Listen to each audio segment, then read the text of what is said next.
Berarti nih kalau saya macam-macam saya kena juga Iya, ya, kalau Pak? misalnya Nadia bermasalah. Sonde, santai ngobrol demokrasi.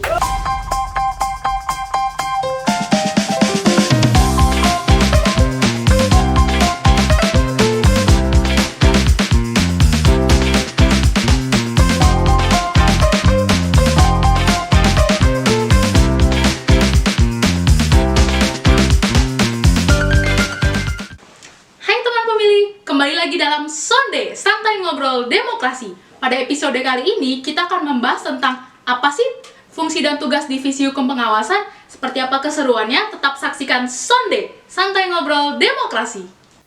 Teman pemilih sudah bergabung bersama kita di studio podcast kali ini, Ketua Divisi Hukum dan Pengawasan KPU Kabupaten Belu, Bapak Gregorius Malilau atau yang akrab disapa Pak Goris.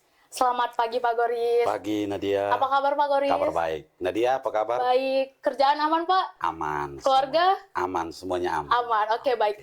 Mungkin Bapak bisa memperkenalkan diri ke teman pemilih karena podcast ini banyak ditunggu oleh teman pemilih. Baik, terima kasih Nadia. Hai teman pemilih, saya Gregorius Malilau SPD, anggota KPU Kabupaten Belu, Ketua Divisi Hukum dan Pengawasan. Baik Bapak Goris, sebagai pengampu Divisi Hukum dan Pengawasan KPU Kabupaten Belu, mungkin Bapak bisa menjelaskan apa tugas pokok dan fungsi Bapak sebagai Ketua Divisi Hukum dan Pengawasan? Baik, Nadia, saya kira ini pertanyaan yang menarik. Jadi pasti masyarakat atau teman pemilih di mana saja berada, khususnya masyarakat Kabupaten Belu, itu pasti bertanya, apa sih sebenarnya tugas Ketua Divisi Hukum dan Pengawasan KPU Kabupaten Kota? Ya. Nah, sebetulnya berkaitan dengan tugas Divisi Hukum dan Pengawasan KPU Kabupaten Kota, itu sudah diatur di PKPU 5 tahun 2022 tentang perubahan keempat atas PKPU 8 tahun 2019 tentang tata kerja Komisi Pemilihan Umum, Komisi Pemilihan Umum Provinsi, Komisi Pemilihan Umum Kabupaten Kota. Lebih khususnya lagi diatur di pasal 35 ayat 5. Nah, di situ disebutkan secara umum tugas Divisi Hukum dan Pengawasan KPU Kabupaten Kota itu mengordinasikan, kemudian menyelenggarakan, kemudian mengendalikan, melakukan supervisi dan monitoring terhadap setiap kebijakan. Dan lebih khususnya lagi, ada 6 tugas dari Ketua Divisi Hukum dan Pengawasan KPU Kabupaten Kota. Yang pertama, penyusunan rancangan keputusan KPU Kabupaten Kota. Nah, terakhir kita punya satu keputusan di akhir tahun 2025 kemarin, keputusan KPU Kabupaten Belu nomor 150 tahun 2025 tentang penetapan pemutakhiran data pemilih berkelanjutan semester 4 tahun 2025. Kemudian yang kedua, telaah hukum dan advokasi hukum. Nah, kita melakukan analisis hukum, kemudian melakukan advokasi atau pendampingan hukum terhadap pelanggaran selama tahapan pemilu maupun pemilihan. Yang ketiga, itu berkaitan dengan pengawasan dan pengendalian internal. Nah, ini kita melakukan yang namanya mitigasi risiko pelanggaran. Kemudian sebagai bentuk pengendalian internal kita di KPU Kabupaten Belu atau KPU Kabupaten Kota itu ada yang namanya SPIP.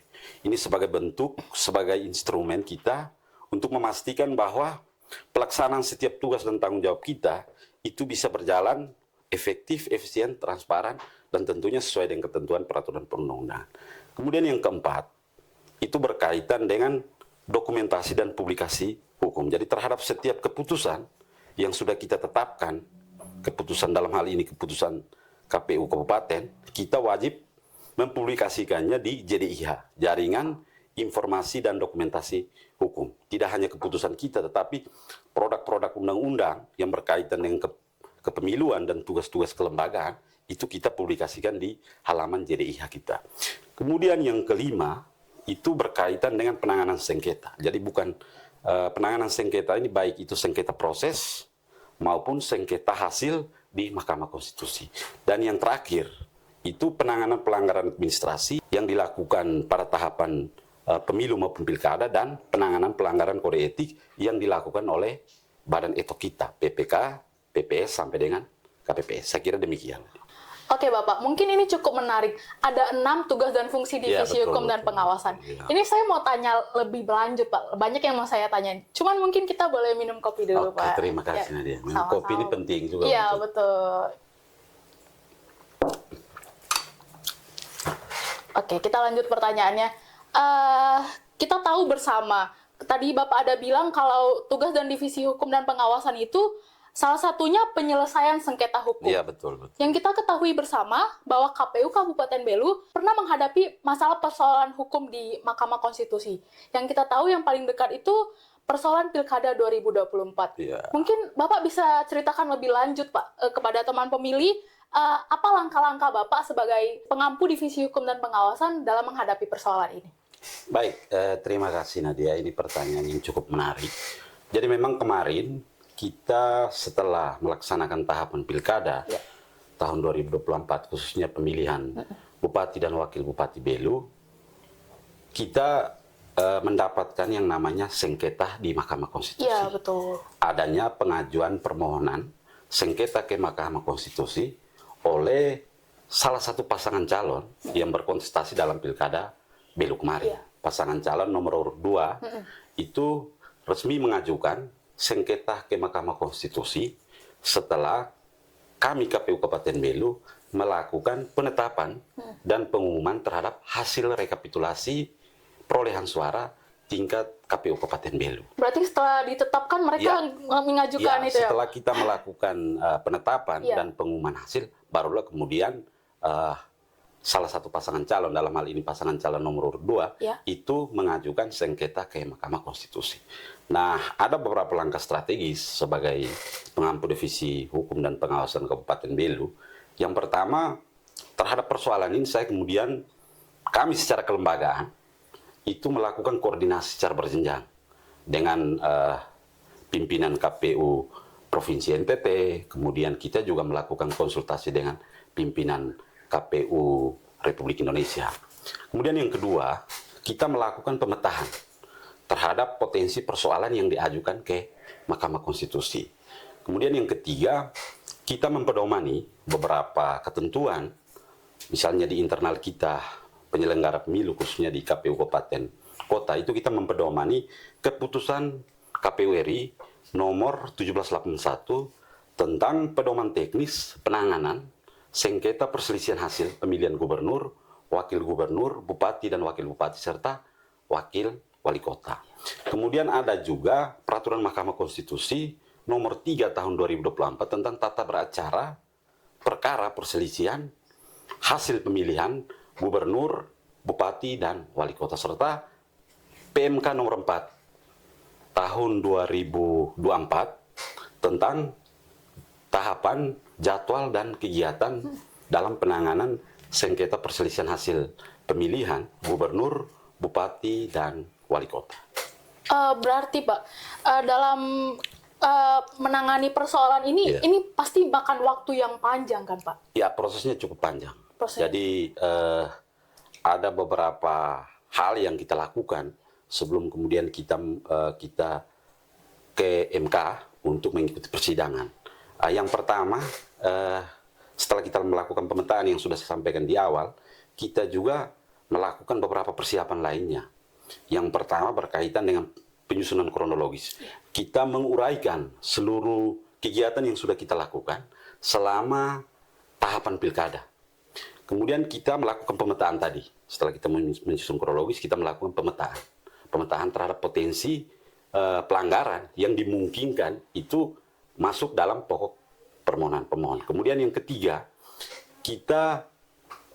setelah kita resmi mendapatkan salinan permohonan dari Mahkamah Konstitusi, kita kemudian yang pertama yang kita lakukan adalah penunjukan kuasa hukum. Penunjukan kuasa hukum melalui SKK atau surat kuasa khusus. Karena memang KPU Kabupaten Belu itu kan tidak bisa langsung secara kelembagaan hadir sebagai termohon. Kita harus memberikan satu kuasa kepada kuasa hukum atau pengacara untuk mewakili kita dalam bersidang di Mahkamah Konstitusi. Kemudian kita menyusun jawaban kita. Kemudian yang ketiga, kita menyusun daftar alat bukti. Kemudian yang keempat, kita mengumpulkan alat bukti atau dokumen-dokumen yang berkaitan dengan pokok permohonan yang dimohonkan oleh pemohon. Kira-kira seperti itu. Baik Pak Goris. Ya. Mungkin dari yang tadi Bapak jabarkan panjang lebar, ini mengingatkan saya pada satu film Korea, Pak, drama Korea. Mungkin teman pemilih juga sebagai pecinta drama Korea pasti menyimak ini dengan baik. Karena proses dari persidangan itu sampai akhirnya putusan itu dihasilkan, ini memakan waktu yang cukup panjang. Bukan begitu kan, Pak? Betul. Jadi memang proses kita di Mahkamah Konstitusi itu panjang. Kita mulainya itu dari akhir Desember tahun 2024, kemudian putusan akhirnya itu di awal Maret tahun 2025. Dan kita bersyukur putusan Mahkamah Konstitusi berkaitan dengan PHP pemilihan Bupati dan Wakil Bupati, itu putusannya itu permohonan tidak dapat diterima. Dan tindak lanjut kami KPU Kabupaten Belu, itu 3 hari pasca pembacaan putusan, kami sebagai penyelenggara di tingkat KPU Kabupaten Belu harus menetapkan pasangan calon terpilih dalam pemilihan Bupati dan Wakil Bupati Belu tahun 2024. Dari yang Pak Goris jelaskan, saya menangkap satu hal, bahwa proses beracara di Mahkamah Konstitusi ini sangat panjang dan saya rasa ini cukup melelahkan ya Pak. Betul. Nah, setelah proses yang begitu panjang, kemudian Mahkamah Konstitusi memutuskan bahwa permohonan tidak dapat diterima. Bagaimana perasaan Bapak sebagai penyelenggara? Baik Nadia, jadi pertama tentu kita bersyukur. Kita bersyukur permohonan itu tidak dapat diterima.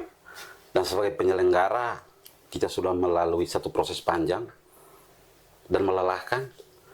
Begitu adanya pembacaan putusan tidak dapat diterima, itu rasanya lega.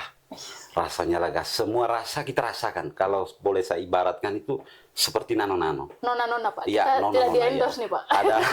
Ada manisnya, ada pahitnya, semua rasa itu kita rasakan. Siap. Karena memang prosesnya cukup panjang dan melelahkan. Kemudian ada satu poin penting yang kemudian seperti kembali membangkitkan kepala tegak kami berkaitan dengan pertimbangan putusan Mahkamah Konstitusi. Itu ada satu poin, MK menyatakan bahwa berkaitan dengan pelaksanaan tahapan, khususnya tahapan pencalonan, itu sudah dilaksanakan sebagaimana ketentuan peraturan perundang-undangan. Yang artinya, proses yang kita laksanakan di Pilkada kemarin, khususnya tahapan pencalon, itu betul-betul kita berpedoman terhadap semua regulasi, baik itu PKPU maupun peraturan perundang-undangan yang berkaitan dengan pemilihan kepala daerah. Kemudian berkaitan dengan opini-opini liar yang disampaikan itu dalam diskusi-diskusi di tengah masyarakat. Kemudian ada juga yang menyampaikannya melalui media sosial berkaitan dengan opini bahwa putusan MK nanti ada PSU. Saya kira itu hal yang wajar. Kita ini kan negara demokrasi.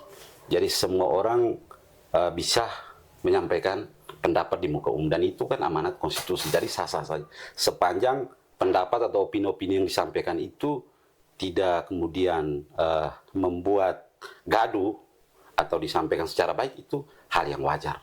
Saya sebagai penyelenggara pemilu menanggapi opini-opini yang disampaikan oleh masyarakat itu ya dengan positif saja. Iya, siap. Karena itu kan hak. Dan kita sudah tahu bersama, pasca putusan itu, permohonan yang dimohonkan oleh tidak dapat diterima. Yang artinya kerja-kerja kita sudah benar dan sesuai dengan tata cara, mekanisme, dan prosedur. Kira-kira demikian. Berarti kesimpulannya KPU Belu telah melaksanakan pekerjaan sesuai dengan aturan dan tata cara yang berlaku. Iya, betul. Dan itu kan sudah saya sampaikan tadi. Itu masuk dalam satu poin penting pertimbangan putusan Mahkamah Konstitusi. Baik Bapak, tadi saya kulik tentang fungsi hukum. Nah, sekarang saya tertarik nih Pak, mau bertanya tentang fungsi pengawasan.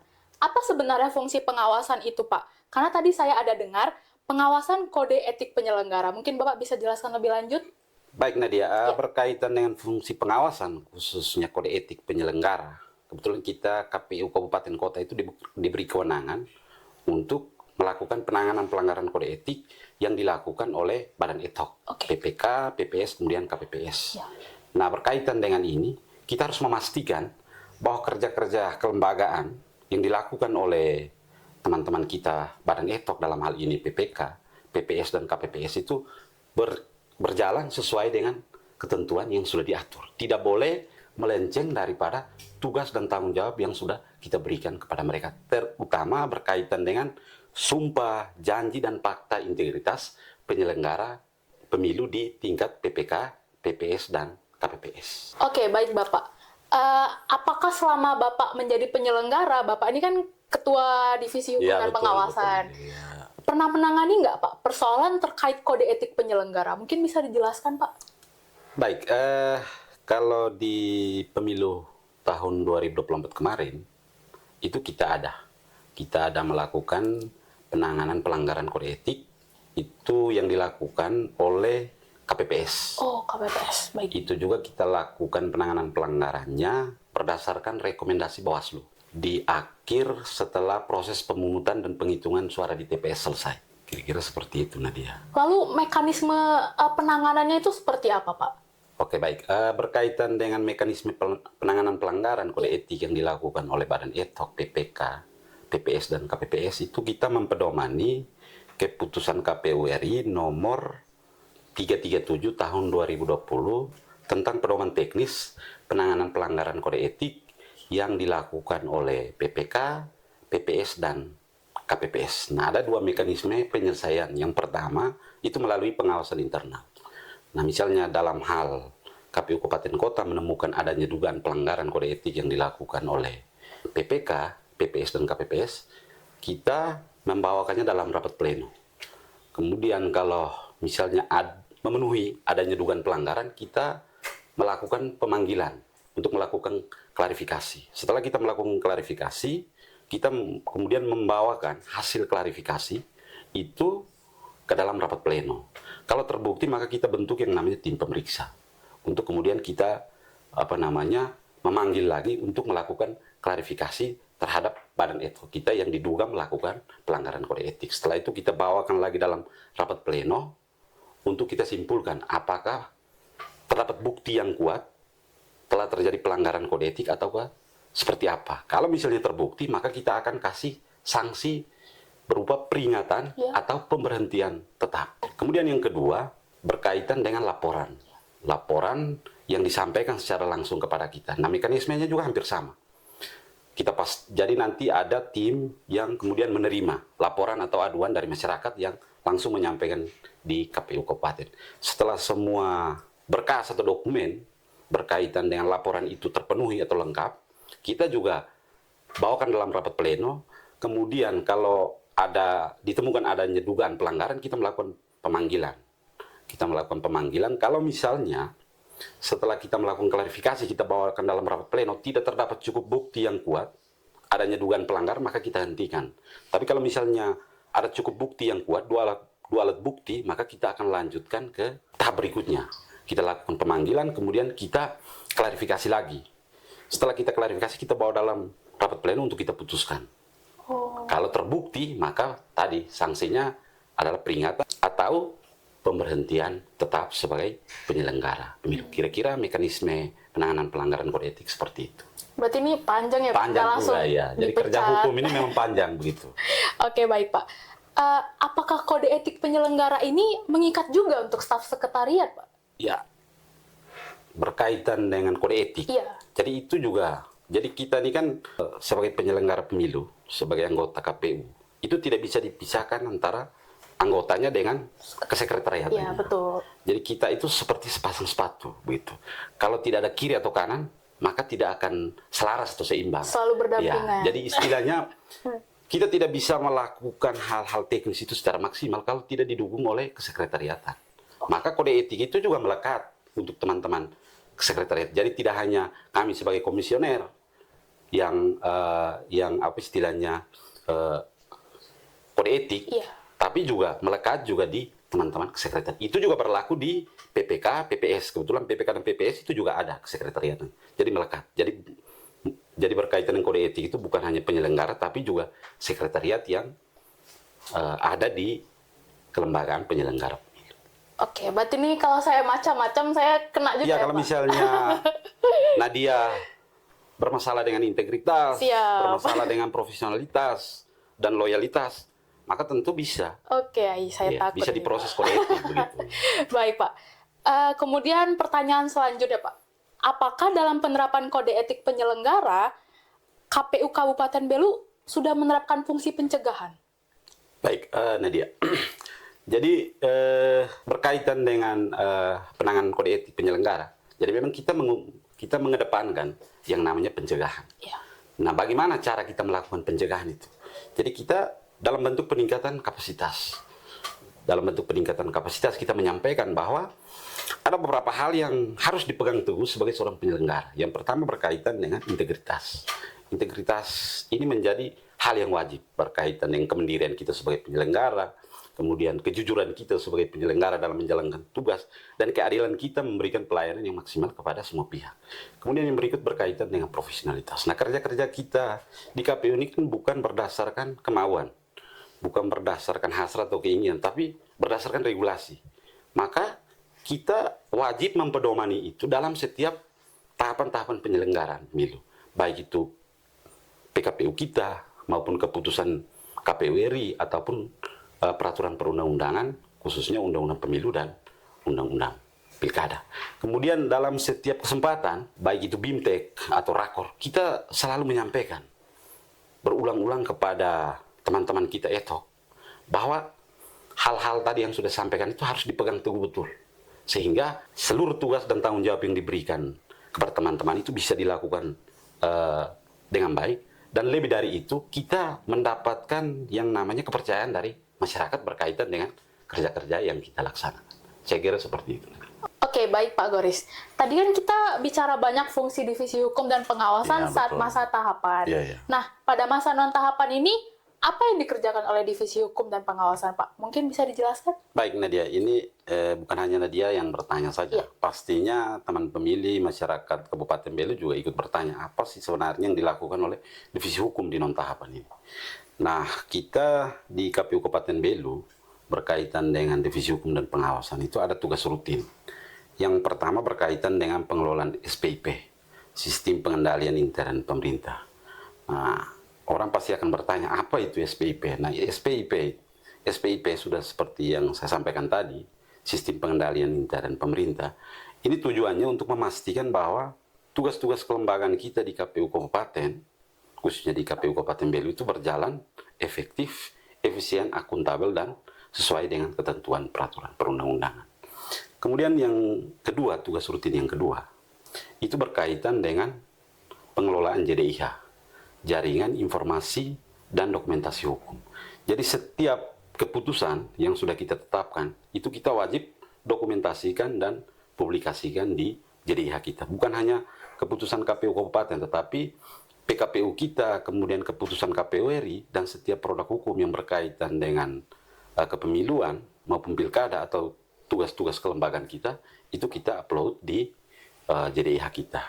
Kemudian yang ketiga, tentunya kita ini kan menganut kerja di KPU Kabupaten, itu kolektif kolegial. Jadi di samping kita melaksanakan tugas, kita juga bekerja secara kolaboratif dengan divisi atau subbagian lain dalam melaksanakan setiap tugas kelembagaan yang ada di KPU Kabupaten Belu. Kemudian yang ketiga, itu diskusi undang-undang. Jadi ini juga sebetulnya kegiatan rutin kita. Jadi di masa non-tahapan ini kita mengisinya dengan melakukan diskusi undang-undang. Jadi ini supaya kita, KPU Kabupaten Belu, untuk meningkatkan kapasitas kita sehingga kita lebih siap lagi dalam menghadapi pemilu maupun pilkada di waktu-waktu yang akan datang. Saya kira demikian. Oke, Bapak. Berarti dalam masa non-tahapan, divisi hukum dan pengawasan ini kerjanya masih tetap banyak ya, Pak? Tetap. Oke, yang terakhir, mungkin Bapak bisa kasih kesan dan pesan kepada teman pemilih yang nonton kita di podcast kali ini. Baik, Nadia, jadi berkaca dari pemilu, khususnya pilkada kemarin, ada beberapa catatan reflektif bukan hanya kepada pemilih, tetapi kepada kita semua. Yang pertama, sebetulnya memilih itu bukan hanya sekedar kita datang hari H kemudian mencoblos atau menggunakan hak pilih kita di TPS. Memilih itu memang cepat, tapi kan konsekuensi terhadap pilihan kita itu kan panjang. Jadi paling tidak ke depan, segala macam proses yang kita lakukan, baik itu di tahapan pemilu maupun pilkada, harus adanya keterlibatan aktif dari masyarakat untuk bisa mengawal semua proses ini. Jadi masyarakat kita harapkan untuk bersama kita sebagai penyelenggara, untuk sama-sama kita mengawal setiap tahapan yang kita lakukan. Kemudian yang kedua, perlu adanya pendidikan pemilih yang lebih masif lagi, agar ke depan ya pemilih datang ke TPS itu bukan hanya menggunakan hak pilih karena adanya faktor X, tetapi pemilih yang datang ke TPS itu betul-betul punya preferensi politik. Paling tidak dia memilih bukan karena hal-hal lain yang sebetulnya itu menghambat kualitas demokrasi kita atau kualitas pemilu dan pilkada kita. Tetapi dia datang itu karena memang dia memilih karena dia tahu figur yang dia pilih, baik itu integritasnya, kemudian kapasitasnya, dan rekam jejaknya. Paling tidak itu yang menjadi standar kita ke depan. Saya kira ini beberapa pesan yang bisa saya sampaikan kepada teman-teman pemilih, khususnya masyarakat Kabupaten Belu. Baik, terima kasih Pak Ya, Goris atas sama-sama, waktunya sudah ya. mau berkenan diundang di podcast KPU Kabupaten Belu. Teman pemilih, jangan lupa like, comment, share, dan subscribe podcast KPU Kabupaten Belu.